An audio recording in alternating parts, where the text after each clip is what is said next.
हमारे विच rights and duties से deal करता है, विच एक्ट हमको एक्सरसाइज, विच एक्ट कौन सा एक्ट हमको करना है एंड कौन सा एक्ट हमको नहीं करना है। ओके, तो अब हम प्रोसीजरल पार्ट की तरफ आते हैं। तो it is a process from may be true to must be true, the whole process from starting to end. Okay, ये प्रोसीजरल एस्पेक्ट है अपना। तो इसमें when one act deal with a multifarious thing, that act is considered as code. Okay, तो हम इसकी examples लेते हैं कोड की। ओके, कोड की एग्जांपल लाइक मल्टीफेरियस थिंग्स से ये डील करता है। इन्वेस्टिगेशन प्रोसेस, इन्वेस्टिगेशन क्या है? Investigation it deal with the multifarious things like power of courts, investigation, classification of courts, arrest ka process, summon, etc. It is like a shopping mall where we used to go and where we used to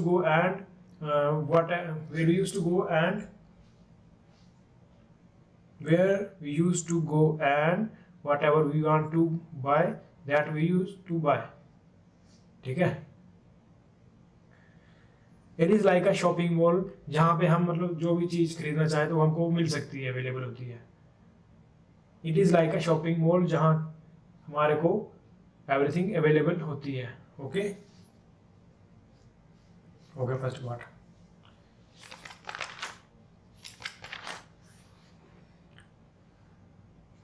तो हमारा next question arise होता है कि what is the need for a procedure. Merely because one claims that an offense has been committed against him does not mean that we are going to hang the accused. One basic principle which every human being wants is a right being heard, what we call the basis of natural justice. That is the reason why we must remember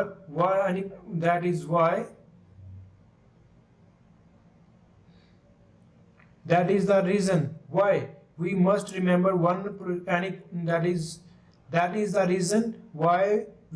remember any procedure must be foolproof. There should be no lacunas.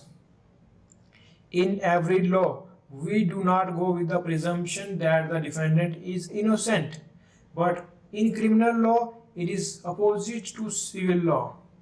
In civil law, we go with the presumption of law that the accused is innocent.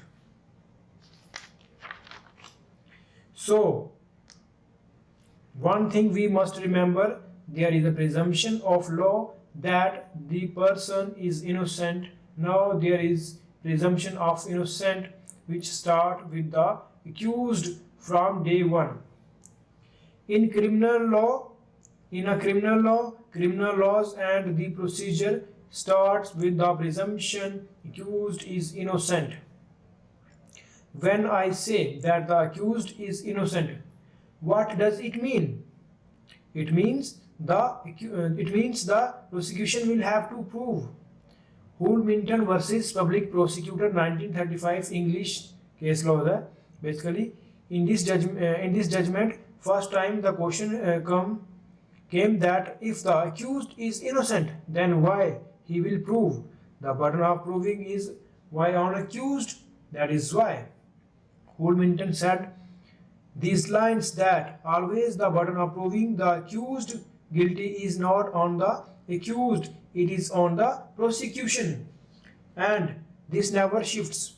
Same thing reflection we see in 101 of Evidence Act, where it is clearly written that who wants the judgment in his own favor, that person will have to prove. Mean जो person judgement अपने favour में चाहता है तो उसको prove करके दिखाना पड़ेगा।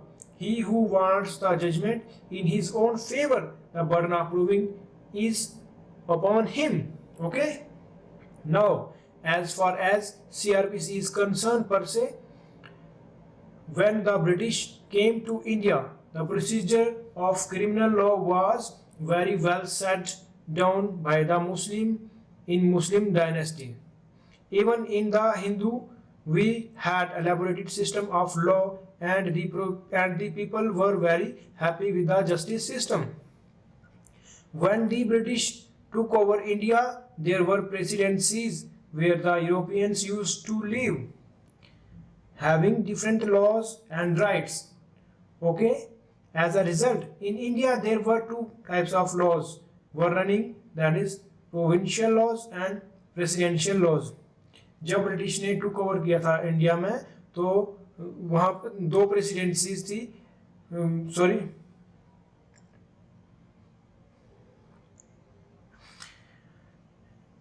one laws were in presidencies and another laws were in the provinces, that is the other provinces of the India. Hindi garden. Presidencies are covered by the Criminal Procedure Supreme Court Act 1852. Why they used to say Supreme Court? Please remember, by the Regulating Act of 1773, Sadr-e-Nizamat, that is the Supreme Court, was built firstly in Calcutta, second in Bombay, and third in Madras. In India, there were only trial courts or directly the Supreme Courts. India में या तो trial court थे या फिर directly supreme court थे. Now in 1861, High Court Act was passed and all the Supreme Courts were abolished, and now in India High Courts are established. अब in 1861 में High Court Act पास हुआ और सारे Supreme Courts abolish हो गए. तो in India now we have High Courts. अब वो तीन High Courts बन गए, Supreme Court से हटके High Courts बन गए. Firstly, in these three presidencies, the High Courts were established: Bombay, Calcutta, and Madras. Okay. In 1862, High Court were established by letter patent. So now the Supreme Court left, so it is naturally required to change the name. So as a result, after 1861, High Court Act was passed, and in 1862, three High Courts, Bombay, Calcutta, and Madras, now created by the later patent of Queen Victoria. So now, so no Supreme Court left, so it is essential to change the name. In 1861, the Criminal Supreme Court Act 1852 were replaced by the High Court Criminal Procedure Act of 1865. Okay. अब procedural aspect की बात करें तो India दो parts में divide हो चुका था, प्रेसिडेंसीज एंड प्रोविंसेस में. ओके. इन प्रेसिडेंसीज में सुप्रीम कोर्ट थे, that is why they used to supreme court criminal procedure court act, supreme court criminal. इन प्रेसिडेंसीज में सुप्रीम कोर्ट थे, that's why we used to say criminal procedure supreme court act 1852. And in 1861 में high court act के आ गया और supreme court abolish हो गए. तीन हाई कोर्ट्स इन 1862 में by the letter patent of Queen Victoria आ गए. नाउ अब जरूरत पड़ गई हमारे को कि जो सुप्रीम कोर्ट एक्ट नाम हटने की, उसकी जगह हमारा high court criminal procedure act आ गया 1865 का इन दी प्रेसिडेंसीज में.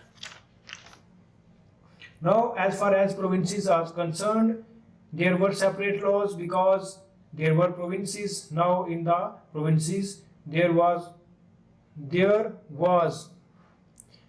what we call 1861 का Criminal Procedure Act. So, 1861 Criminal Procedure Act was there for the provinces. Now, this was replaced naturally because the time was changing by the 1872 criminal procedure act. जो 1861 का criminal procedure act था तो वो 1872 के criminal procedure act से replace हो गया because time was changing. The high court criminal procedure act 1865, the High Court Criminal Procedure Act 1865, and here there was a change, and now we have Criminal Procedure Act for Provinces 1872. But there were two different procedures. Two procedures were going on. One separate procedure were for presidencies and one separate procedure for provinces. One separate procedure for presidencies and one separate procedure for provinces. There was no common code for provinces and presidencies. Now for the first time, common procedural code known as Criminal Procedure Act 1882